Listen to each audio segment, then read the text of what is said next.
आज हम डिस्कस कर रहे हैं वाक्यांशों के लिए एक शब्द। इसका पार्ट 3 है ये। इसके 2 पार्ट ऑलरेडी आ चुके हैं, तो आपको अगर और पढ़ना हो तो आप उनमें से पढ़ सकते हैं। ये अलग अलग कंपटीशन एग्जाम्स के लिए आपके लिए बहुत ही जरूरी साबित होंगे, जो आपको डेफिनेटली इसमें से क्वेश्चंस देखने के लिए ही मिलेगा। तो चलिए शुरू करते हैं। जो विधि या कानून के विरुद्ध हो उसे हम क्या कहेंगे? अवैध। और जो विधि कानून के विरुद्ध ना हो या उसके साथ हो या विधि कानून के अनुसार हो उसे हम कहेंगे वैध। वो वैध होगा। और जहां पे न आ जाए उसके विरुद्ध हो वो क्या होगा? अवैध होगा। नेक्स्ट है आदेश की अवहेलना। अवहेलना मतलब आदेश न मानना, तो इसके लिए भी सिंपल सा है। क्या? अवज्ञा। आज्ञा, आज्ञा नहीं मानना, अवज्ञा हो गया। ठीक है, आगे बढ़ते हैं। जो भला बुरा न समझता हो, सोच समझकर काम न करता हो। जो सोच समझ के काम करता है उसे हम क्या कहते हैं? हम पहले वीडियो में डिस्कस कर चुके हैं, उसे हम कहते हैं विवेकशील, विवेकी। तो जो सोच समझकर काम ना करता हो उसे हम क्या कहेंगे? अविवेकी। ये क्वेश्चन आरएस में पूछा जा चुका है, इंपॉर्टेंट क्वेश्चन है। इस टाइप के क्वेश्चंस पूछे जाते हैं, तो इन्हें ढंग से याद कर लीजिए। नेक्स्ट है जिसका विभाजन न किया गया हो। न किया गया हो तो यहाँ पे लग जाएगा अ, और विभाज्य आ जाएगा। जिसका विभाजन किया जा सके उसे क्या कहते हैं? आप उसको माइंड में सोच के रखिए, उसे क्या कहते हैं हम? विभाज्य। और जिसका न किया जा सके विभाजन तो वो हो जाएगा अविभाज्य। अगला है जिसका विभाजन न किया गया हो। किया जा सके और किया गया हो में दो डिफरेंस होता है, आप उसे देख के पढ़िए और ऑप्शंस भी उसके अकॉर्डिंग टिक कीजिए। जिसका विभाजन न किया गया हो तो वो होगा अविभक्त। वो ऑलरेडी किया नहीं गया है, उसका विभाजन किया नहीं गया है, तो होगा अविभक्त, मतलब एक है, वो अविभक्त है। अगला है जिस पर विचार न किया गया हो। विचार किया गया हो जिस पे वो होता है विचारित, और जिस पर विचार न किया गया हो उसे हम कहेंगे अविचारित। अगला है जो बिना वेतन के कार्य करता है उसे हम कहेंगे अवैतनिक। और जो वेतन के साथ काम करता है उसे हम क्या कहते हैं? वैतनिक। ठीक है, आगे बढ़ते हैं। जो व्यक्ति विदेश में रहता हो तो उसे हम क्या कहेंगे? अप्रवासी। अप्रवासी दिवस भी मनाया जाता है। कब मनाया जाता है? कमेंट बॉक्स में जरूर लिखिएगा। अगर आप किसी भी कंपटीशन एग्जाम की तैयारी कर रहे हैं तो ये छोटी छोटी नॉलेज आपको होनी चाहिए, इनमें से क्वेश्चंस डेफिनेटली बनते हैं। मैं तो बता ही दूंगी आपको लास्ट में। ठीक है, आगे बढ़ते हैं। जो मृत्यु के समीप हो तो उसे हम क्या कहेंगे? आसन मृत्यु। आसन मृत्यु। समीप से हम आसन का वर्ड लगा सकते हैं प्रीफिक्स में। समीप से ये मतलब है जो मृत्यु के समीप हो तो उसे हम कहेंगे आसन मृत्यु। अगला है जो कार्य अवश्य होने वाला हो। तो अवश्य होने वाला है, फ्यूचर में होगा।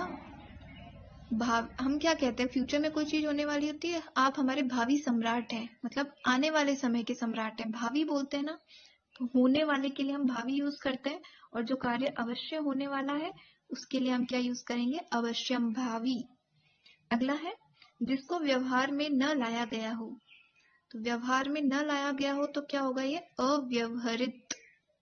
इसे लिखते कैसे ये भी देख लीजिएगा, वहां पे मिस्टेक्स हो जाती है। शब्द शुद्धि के अकॉर्डिंग भी कई बार क्वेश्चंस दे देते हैं, स्पेशली रेलवे में ये देते हैं, रेलवे स्टेनोग्राफर में इस तरीके के क्वेश्चन पूछ लेते हैं कि वो आपके से शब्द शुद्धि भी पूछ लेगा उसके अंदर, और उस एक ही क्वेश्चन में वन वर्ड भी आ जाएंगे।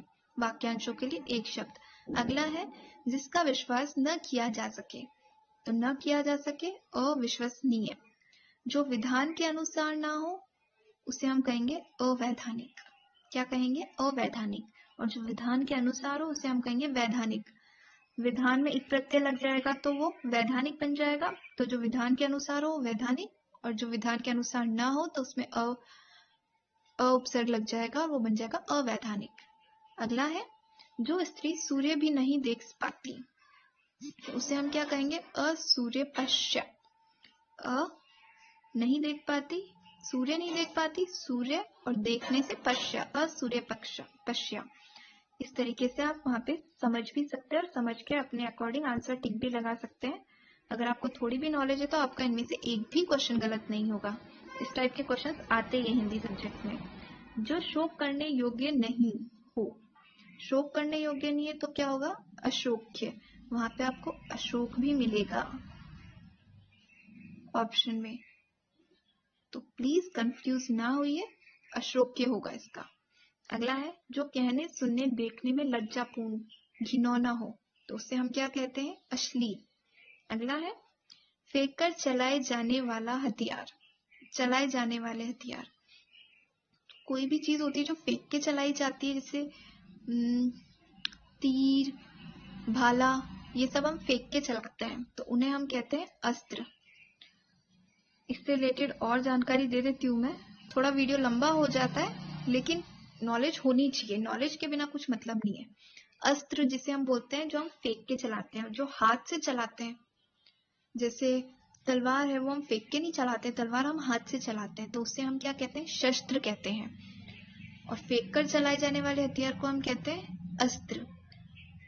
शस्त्र और अस्त्र को कैसे याद रखना है, मैंने तो इस तरीके से याद रख रखा है कि शस्त्र मतलब स प्लस हस्त, तो हो गया शस्त्र, तो मतलब हाथ से पकड़ के चलाए जाने वाले, हस्त से पकड़ के चलाए वाले शस्त्र होंगे, और जो फेंकने वाले हैं वो होंगे अस्त्र। ठीक है। अगला है जिसको सहन न किया जा सके, जिसको सहन न किया जा सके, असह्य। नेक्स्ट जो सहनशील ना हो, तो उसे हम बोलेंगे असहिष्णु, इनटॉलरेंस। ठीक है। अगला है जो समान न हो, समान न हो तो वो होगा असम या फिर असमान।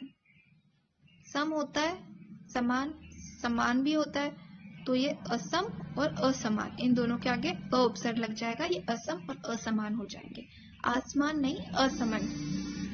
ठीक है। अगला करते हैं जिसे साधा न जा सके, जो वश में ना आ सके, तो जो साधा ना जा सके उसे हम क्या कहेंगे, असाध्य कहेंगे। अगला है जिस रोग का इलाज न किया जा सके, तो वो तो असाध्य रोग हो जाता है, या फिर लाइलाज, जिसका इलाज नहीं हो वो हो गया लाइलाज, और जिस रोग का इलाज ना हो वो हो गया असाध्य रोग। ठीक है। आगे बढ़ते हैं।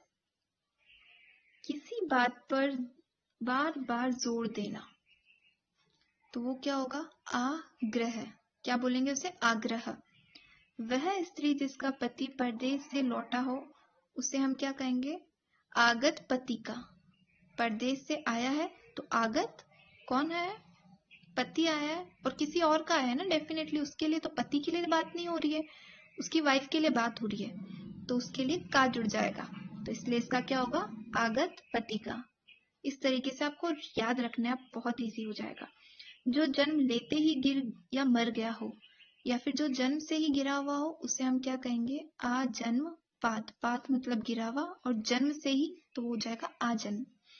नेक्स्ट है जिसकी भुजाएं घुटनों तक लंबी हो, तो उसे हम क्या कहेंगे, अजानुबाहु। क्या कहेंगे, अजानुबाहु। मृत्यु पर्यंत मतलब मृत्यु तक, बोलते हैं ना आमरण अनशन, मृत्यु जब तक नहीं आए तब तक। ठीक है। नेक्स्ट है जो गुण दोष का विवेचन करता हो, गुण और दोष दोनों का विवेचन करता हो उसे हम आलोचक कहते हैं। क्रिटिसिज्म जिसे बोलते हैं हम, क्रिटिसाइज करना, तो उसमें गुण और दोष दोनों आते हैं। नेक्स्ट है जो ईश्वर में विश्वास रखता हो, ईश्वर में विश्वास रखने वाले को हम क्या कहते हैं, आस्तिक। अगला है वह कवि जो तत्काल कविता कर सके, मतलब तुरंत स्टेज पे बुलाया, उनको एक टॉपिक दिया, वो तुरंत अपनी कल्पना से उसी समय कविता कर सकते हैं, तो उसे हम क्या कहते हैं, आशु कवि। क्या कहते हैं, आशु कवि। अगला है जिंदा रहने की इच्छा, जिंदा रहने की इच्छा हम कहते हैं जिजीविषा। क्या कहते हैं उसे, जिजीविषा। नेक्स्ट है जिसने इंद्रियों को वश में कर लिया हो, जीतेंद्रिय। इंद्रियों को जीत लिया हो, तो जीतने से जीतेंद्र, इंद्रियों को जीत लिया इंद्रिय, तो क्या होगा, इससे हम क्या कहेंगे, जीतेंद्रिय। नेक्स्ट है जिसने आत्मा को जीत लिया हो, तो जीत आत्मा, जीतना, और क्या क्या जीता है, आत्मा, तो जीत आत्मा। नेक्स्ट है जो जीतने के योग्य हो, तो वो होगा जे। किसी के जीवन भर के कार्यों का विवरण, जीवन चरित्र। जीवन चरित्र कहते हैं हम किसी के जीवन के सारे कार्यों का विवरण करा है तो उसे हम क्या कहेंगे, जीवन चरित्र। जेठ का पुत्र मतलब पति का बड़ा भाई होता है उसे हम जेठ कहते हैं, तो उनके पुत्र को क्या कहते हैं, जेठोत। अगला है अपनी इज्जत को बचाने के लिए किया गया अग्नि प्रवेश, इसे हम कहते हैं जौहर। पहले ये चलती थी प्रथा, कई साके भी हुए, जौहर भी हुए। राजस्थान के लोग इस बात से भली भांति परिचित होंगे कि जौहर क्या होता है।